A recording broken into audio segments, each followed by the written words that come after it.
c'est un manque de réactivité. C'est-à-dire que Lidl a commencé à répondre très vite, mais pas assez fort. Donc le buzz a éclaté le 31 août et Lidl a répondu dès l'après-midi, mais seulement en s'excusant auprès des gens qui auraient pu être choqués par l'absence des croix orthodoxes sur les petites chapelles. Mais ça n'a pas été suffisant.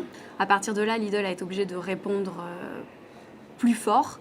Ils ont choisi de le faire en répondant directement aux commentaires négatifs des internautes sur leur page Facebook et Twitter, en disant qu'ils allaient réviser les designs des packaging. Donc c'était la bonne réponse.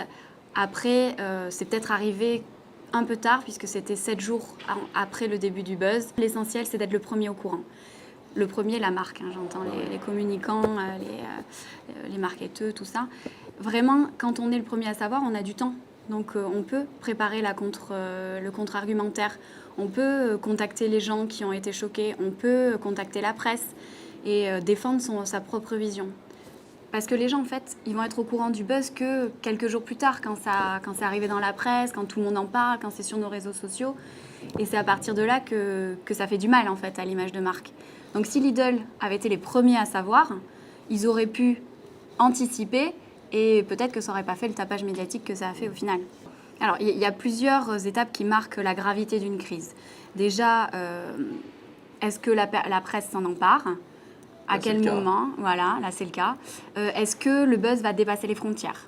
Là, c'est le cas. Là, c'est le cas. Donc, on est dans une crise qui est grave. Est-ce qu'il y a un appel au boycott ? Là, c'est le cas. Spoiler, c'est le cas aussi. Donc là, on est dans une crise qui peut être importante et toucher durablement l'image de marque. Le risque, c'est qu'elle marque durablement l'image de marque de l'entreprise. On se souvient peut-être de Zara, qui avait commercialisé un t-shirt rayé avec l'étoile jaune, un pyjama pour enfants, et qui avait été taxé donc antisémite, etc. Maintenant, si vous tapez Zara t-shirt sur Google, les premiers articles qui vont sortir, c'est ça. Zara antisémite, donc forcément c'est très mauvais pour l'image de marque et c'est ce qu'il faut à tout prix éviter. Faire son mea culpa, c'est vraiment l'étape numéro 1 et ensuite continuer à bien connaître son histoire et à éviter de refaire exactement les mêmes buzz. C'est, j'ai envie de dire, un peu évident, mais on peut voir que plusieurs marques font plusieurs fois les mêmes erreurs en fait. Il faudrait qu'il y ait des comités d'éthique un peu sur toutes les communications qui sont publiées. Des fois, ça paraît hallucinant de voir que de telles erreurs aient pu passer les mailles du filet d'une entreprise comme Lidl.